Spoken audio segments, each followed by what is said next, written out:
아일랜드 더블린의 긴급 콜센터로 아내가 계단에서 넘어져 숨을 쉬지 않는다는 남성의 전화가 걸려온 것은 2001년 3월 1일 자정 무렵.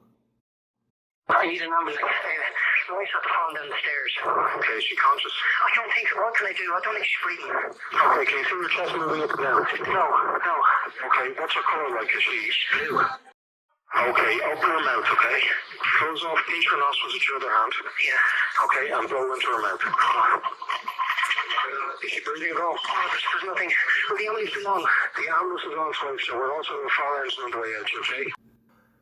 잠시 후 구급대원이 도착해 응급처치를 한 뒤 여성을 병원으로 옮겼지만 끝내 그녀는 사망했습니다.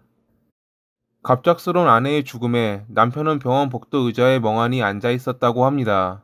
그리고 얼마 뒤 그는 아내를 살해한 죄로 체포됐죠.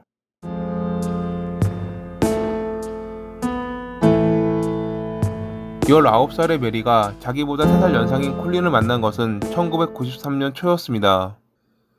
아버지가 일찍 돌아가셔서 가족을 위해 홀로 일하시는 어머니를 돕기 위해 더블린 외곽에 위치한 고먼스톤의 한 호텔바에서 일했던 메리는 당시 호텔에 투숙 중인 콜린을 만났고 둘은 어느덧 가까워지며 연인 사이가 되었습니다.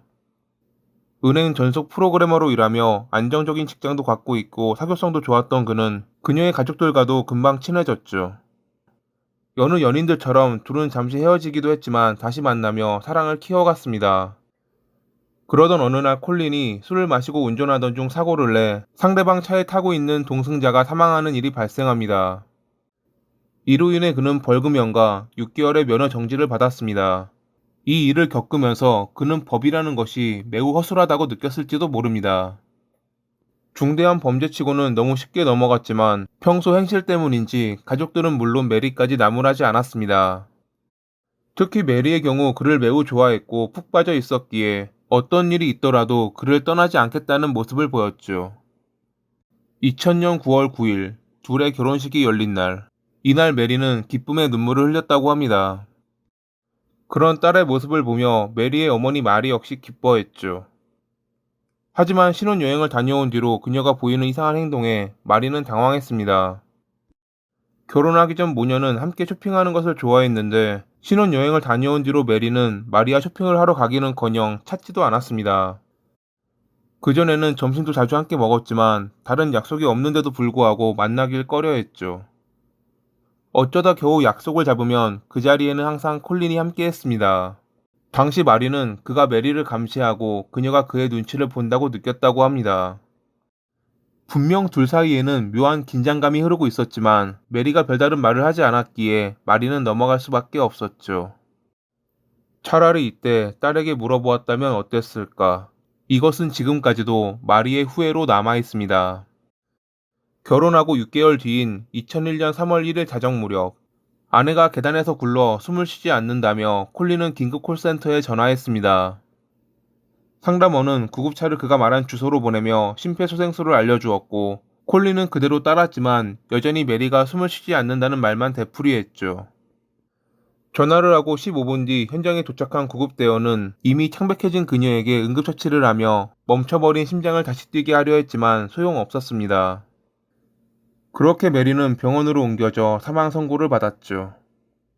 당시 딸의 사망 소식을 듣고 병원으로 달려온 마리는 병원 의자에 앉아 멍하니 있는 콜린에게 어찌된 영문인지 물었는데 그는 잠시 그녀를 쳐다보더니 그냥 죽었어요 라는 대답을 하고 고개를 돌렸습니다. 마치 아무 일도 아니라는 듯한 무심한 말투에 마리는 화가 났지만 당시에는 그를 신경 쓰거나 화낼 힘도 없었죠.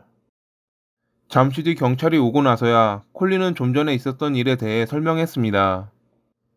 그의 말에 따르면 늦은 저녁 거실에서 함께 TV를 보던 메리가 샤워를 하겠다며 2층으로 올라갔다고 합니다.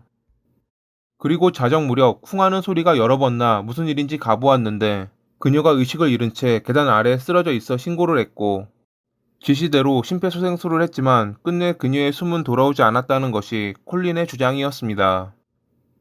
그의 말이 사실이라면 샤워를 하고 나온 메리가 발을 헛디뎌 계단에서 굴러 사망한 실족사로 보였지만 조사에 나선 경찰은 이상함을 느꼈습니다. 우선 메리의 팔과 다리가 계단에서 구른 것 치고는 너무 멀쩡했던 것. 만약 그녀가 계단에서 굴렀다면 적어도 팔이나 다리에 멍이 들거나 긁힌 상처가 나야 함이 분명한데 등을 제외하고는 그런 흔적이 없다는 것은 무언가 이상했습니다. 심지어 유일한 외상으로 보이는 등에 난 멍도 그리 심하지 않았죠. 그리고 신고를 받고 구급대원이 현장에 도착하기까지 15분밖에 안 걸렸는데 당시 구급대원은 메리의 몸이 너무 차가웠다고 기억했습니다. 베테랑인 자기가 이런 환자를 여러 보았는데 아무리 샤워를 했어도 15분 만에 이렇게 차가워지는 것은 말이 안 된다는 구급대원의 주장이 있었죠.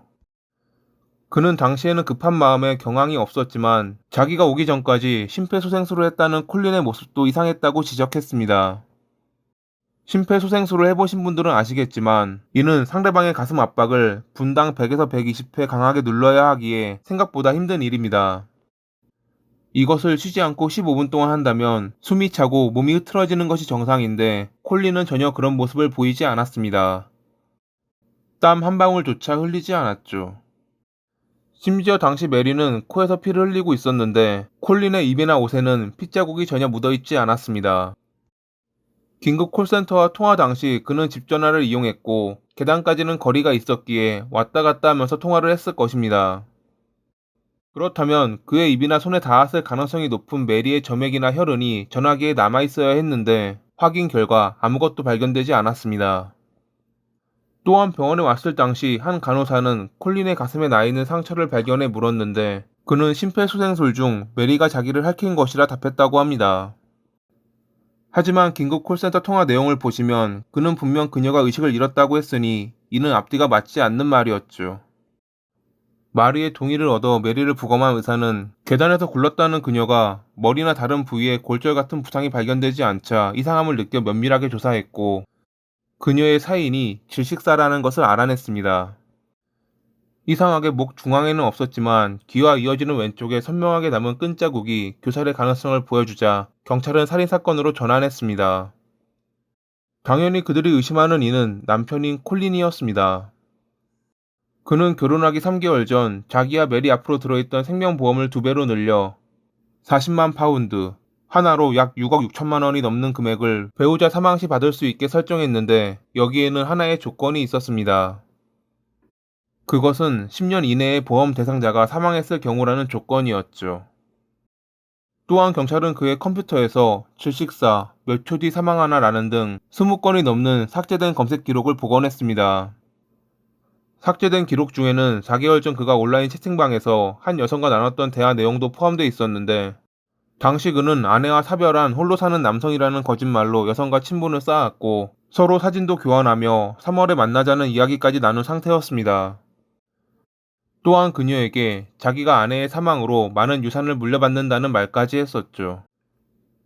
이 대화를 나눴던 것이 메리가 사망하기 4개월 전이었으니 이것은 마치 메리가 죽는다는 것을 알고 있는 것과 같은 말투였습니다.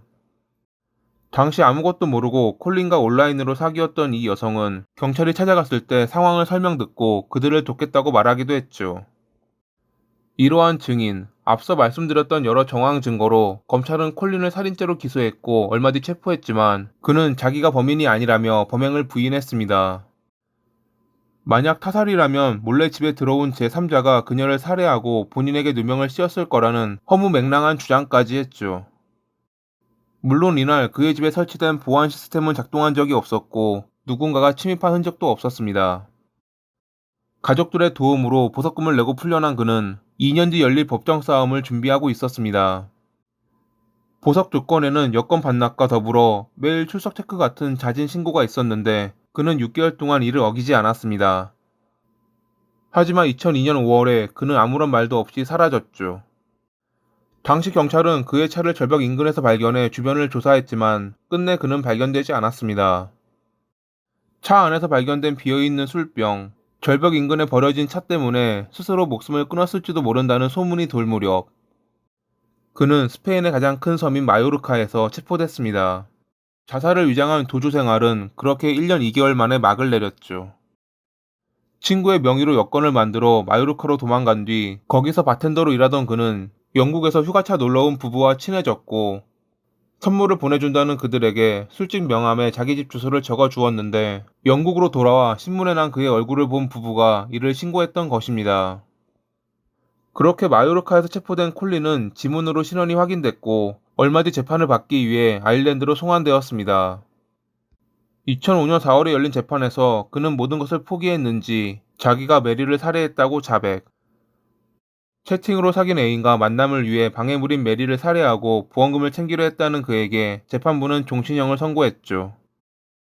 범행 당시 흉기인 벨트를 수건에 감싸 목에 자국이 남지 않게 하는 등 완전 범죄를 꿈꾸었지만 메리의 저항이 거세 귀와 이어지는 부분에 자국이 남았고 그 뒤로도 여러 어수룩한 대처로 모든 범행이 들통났던 콜린. 법정에서 그녀의 가족들에게 죄송하다고 사과했던 그가 진심으로 반성하고 언젠가는 지옥에서 못다한 죄값을 받기를 바라며 이만 마칩니다. 오늘도 시청해주셔서 감사합니다.